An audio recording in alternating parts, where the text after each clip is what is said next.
रामकृष्ण हरी.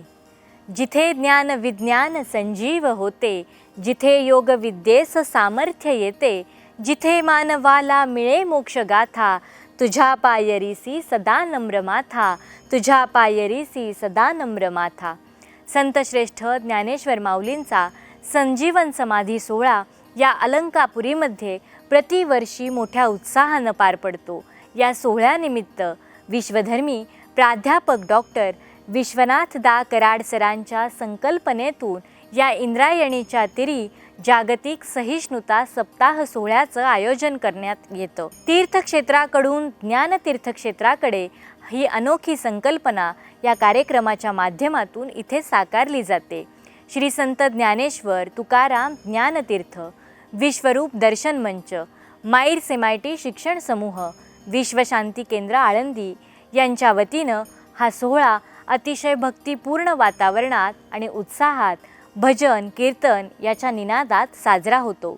7 दिवस चालणारा हा सोहळा त्याची क्षणचित्र या कीर्तनधारा कार्यक्रमाच्या माध्यमातून आम्ही आपणासमोर सादर करीत आहोत. यात ज्येष्ठ संत, कीर्तनकार, प्रवचनकार यांचे विचार या मंचावर सादर होतात.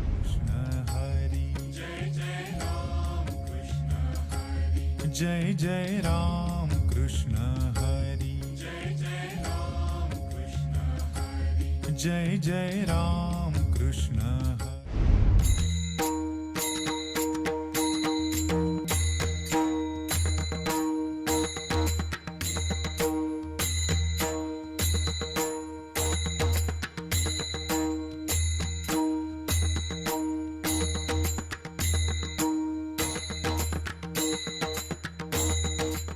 अभंगामध्ये आलेल्या शंकांचं निरसन त्याच अभंगामध्ये होतं.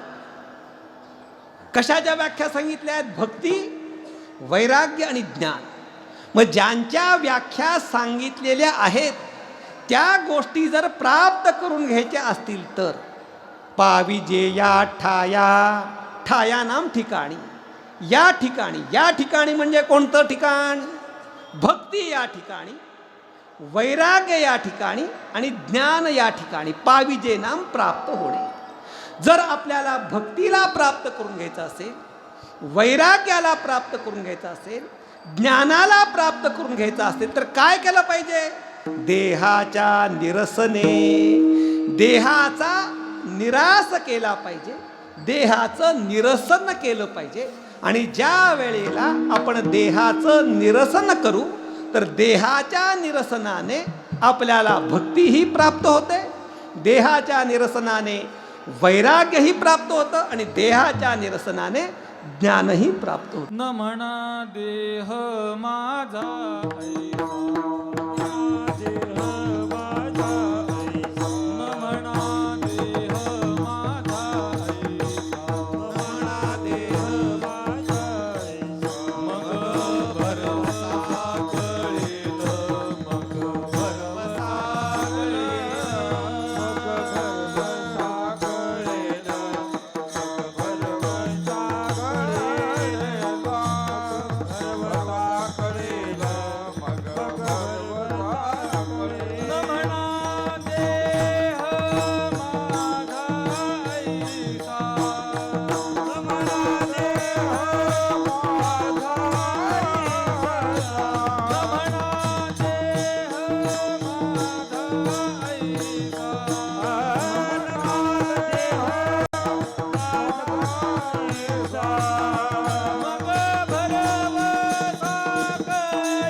वैराग्य हे प्राप्त होण्याकरता काय करायचं आहे? तर महाराज सांगतायत देहाच्या निरसने, देहाचं निरसन करायचं आहे. आता देह म्हणजे काय हेही कळलं पाहिजे आणि निरसन म्हणजे काय हेही कळलं पाहिजे. निरसन म्हणजे काय? माऊली शब्द ऐकले का? निरसन काय अर्थ आहे? शंकेचं निरसन केलं म्हणजे काय केलं? शंकेची निवृत्ती केली. त्याप्रमाणे देहाचं निरसन म्हणजे काय? देहाची निवृत्ती करायची. आणि देहाची निवृत्ती केल्यानंतर ज्ञानही प्राप्त होतं, भक्तीही प्राप्त होते आणि वैराग्यही प्राप्त होतं. हे बरोबर आहे का? अजिबात बरोबर नाही आहे. देहाची निवृत्ती झाल्यावर म्हणजे काय? मेल्यावर काय मिळतं? ज्ञान मिळतं, भक्ती मिळते आणि अरे मेल्यावर किंबहुना माऊली ज्ञानोबारायांनी ह्याचा निषेध केलेला. मोक्ष मेल्या पाठी आम्हासी होईला, मोक्ष मेल्या पाठी आम्हासी होईला, मोक्ष मेल्या पाठी आम्हासी होईला, मोक्ष मेल्या पाठी आम्हासी होईला. ऐसे जे म्हणतील अति मूर्ख, ऐसे जे म्हणतील अति मूर्ख, ऐसे जे म्हणतील अति मूर्ख. मोक्ष मेल्या पाठी आम्हासी होईला, मेल्या पाठी आम्हासी होईला, मोक्ष मेल्या पाठी आम्हासी होईला, मेल्या पाठी आम्हासी होईला. ऐसे जे म्हणतील अति मूर्ख, ऐसे जे म्हणतील अति मूर्ख, ऐसे जे म्हणतील अति मूर्ख. माऊली ज्ञानोबाराय सांगतात मोक्ष मेल्या पाठी आम्हासी होईल, ऐसे जे म्हणती अतिमूर्ख. एक गंमत सांगतो. माऊली ज्ञानोबाराय आणि जगद्गुरु तुकोबाराय यांच्या स्वभाव वैशिष्ट्यामधला फरक. ज्या ठिकाणी माऊली ज्ञानोबारायांचं रागवणं संपतं तिथे जगद्गुरु तुकोबारायांचं रागवणं सुरू होतं. माऊली ज्ञानोबा रागून किती रागवतात? मूर्ख, ह्याच्या पुढे नाही. त्या मूर्ख शब्दापासून जगद्गुरु तुकोबारायांचं रागवणं सुरू होतं. मोक्ष मेल्या पाठी होईल म्हणती, मोक्ष मेल्यानंतर असं होईल असं जे म्हणतात ते अतिमूर्ख आहेत असं माऊली ज्ञानोबाराय सांगतात. आणि इथं जगद्गुरु तुकोबाराय काय सांगतात? देहाच्या निरसने पाविजेया ठाया, म्हणजे देहाची निवृत्ती केल्यानंतर ज्ञान प्राप्त होतं. मग मोक्ष मेल्यावर मिळतो म्हणजे मूर्ख ज्याला माऊली सांगतात तो मूर्ख आहे, आणि तुकोबाराय सांगतात देहाचा निराश केल्याशिवाय ज्ञान प्राप्त होत नाही. मग खरं काय? त्याच्याकरता दोन गोष्टींचा विचार करणं गरजेचं आहे. पहिला, देह म्हणजे काय याचा विचार महत्वाचा, आणि निरसन म्हणजे काय त्याचा विचार महत्वाचा. स्थूल देह, सूक्ष्म देह, कारणदेह आणि काही शास्त्रकारांनी महाकारण देह सुद्धा मानलेला आहे. स्थूल देह म्हणजे काय? माझा तुम्हाला जो दिसतोय त्याचं नाव स्थूल देह. पंच ज्ञानेंद्रिय, पंच कर्मेंद्रिय, पंच प्राण, मन, बुद्धी, चित्त, अहंकार या 19 तत्वांचा जो झालेला आहे तो सूक्ष्म देह. आणि कारण देह म्हणजे अज्ञान. या तीनही देहांचा निराश केल्यानंतर म्हणजे काय? आता चिदंबरने जे प्रमाण सांगितलं त्याचा अर्थ काय? विठोबा रखुमाई न म्हणा देह माझा ऐसा. निराश करणं म्हणजे देहाची निवृत्ती करणं नाही. किंबहुना देहाची निवृत्ती करणं हे आपल्या हातात अजिबात नाहीये. देह हे काळाचे धन कुबेराचे, देह हे काळाचे धन कुबेराचे. काय आहे ते मनुष्यात, काय आहे ते मनुष्यात, काय आहे शात, काय आहे. देह हे काळाचे धन कुबेराचे, देह हे काळाचे धन कुबेराचे.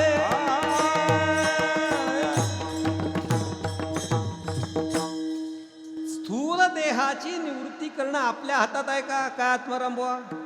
मरायचं म्हणलं तर मरतो नाही. अनेक लोक आता काय कोण समोरतं कीर्तन करत असल्यामुळे लोकांना असं वाटतं कीर्तन करायला सगळ्या क्षेत्रातलं कळतं, त्याच्याकडे सल्ला घ्यावा. पण कीर्तन करायला काहीच कळत नाही, नुसता तो बोलका शंका असतो. मग लोक येतात माझ्याकडे बऱ्याचदा, मला मरावंसं वाटतं. त्यांना मी सांगतो, बाबा रे तुला मरावंसं वाटतं तर जीव बिव देऊ नकोस. मरशील का नाही खात्री नाही, पण हातपाय तुटून जगावं लागेल. म्हणून मरणं, स्थूल देहाची निवृत्ती करणं आपल्या हातात नाही. कारण देह हे काळाचे धन कुबेराचे, येथे मनुष्याचे काय आहे. म्हणजे निराश करणं म्हणजे काय? तर न म्हणा देह माझा ऐसा. देहाला मी म्हणणं आणि देह मी नाही म्हणणं, तर त्यापैकी देह मी नाही अशा प्रकारचा निश्चय करणं, त्याचं नाव आहे देहाचा निरास. आणि जर आपण देहाचा निरास करू तर देहाच्या निरसने पाविजेया ठाया, तर देहाच्या निरसनाने आपल्याला भक्तीही प्राप्त होते, वैराग्यही प्राप्त होतं आणि ज्ञानही प्राप्त होतं. कसं काय, त्याच्याविषयी बराच विचार आहे. आता भक्ती कशी, म्हणजे देहाच्या निरासाचा आणि भक्तीचा काय संबंध आहे, देहाचा निराश झाल्यानंतर भक्ती कशी घडते, तर त्याच्याविषयी थोडासा विचार सांगतो. तर भक्ती म्हणजे काय, तर भगवंताविषयी अत्युत्कट अशा स्वरूपाचं जे प्रेम, त्याचं नाव आहे भक्ती. तुमचं कोणावर प्रेम आहे मौली? अहो तसं नका, व्यवहारात हा काय सांगा, काय आत्माराम बुवा, तुमचं कशावर प्रेम आहे? आई वडील भाऊ बहीण काय? जगामध्ये आपलं कोणावरही प्रेम नसतं, फक्त आपलं आपल्यावरती प्रेम असतं. त्याकरता बऱ्याच गोष्टी सांगण्यासारख्या, पण विस्तार करत नाही. जोपर्यंत आपण देहाला मी समजतो तोपर्यंत देहातिरिक्त कोणत्याही पदार्थावर आपण प्रेम करू शकत नाही. आणि भगवंतावर जर आपल्याला परमप्रीती करायची असेल तर देहाचा निरास झाला पाहिजे. म्हणून देहाच्या निरसने पाविजे भक्ती. आता देहाच्या निरसने पाविजे त्याग किंवा वैराग्य. देह निरसन त्यांनी वैराग्याची प्राप्ती होते. म्हणजे काय की इहलोकाचे जे भोग आहेत, जर देह मी नाही असा आपला निश्चय झाला तर इहलोकीचे भोग भोगण्याच्या संबंधी इच्छा उत्पन्न होणार नाही. म्हणून देहाच्या निरसने वैराग्य पाहिजे आणि देहाच्या निरसने ज्ञानही पाहिजे. जोपर्यंत मी देह आहे अशा प्रकारचा निश्चय असतो तोपर्यंत मी ब्रह्म आहे असा निश्चय होणं शक्य नाही. शास्त्रीय परिभाषेमध्ये सांगायचं झालं तर द्वैतावज्ञा सुस्थिता चेत अद्वैते धी स्थिरा भवेत. म्हणून देहाच्या निरसनाने भक्तीही प्राप्त होते, देहाच्या निरसनाने वैराग्यही प्राप्त होतं आणि देहाच्या निरसनाने ज्ञानही प्राप्त होतं. मग देहाचा निरास म्हणजे काय? देहाच्या निरसने पाविजेया ठाया माझी ऐसी काया जवनो हे. देह माझा आहे न म्हणा देह माझा ऐसा, अशा प्रकारचा निश्चय करणं म्हणजेच देहाचा निरास करणं. आणि या देहाच्या निरसनाने भक्ती ज्ञान वैराग्याची प्राप्ती होत असते. विठोबा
कीर्तनधारेच्या आजच्या भागात इथेच थांबूयात.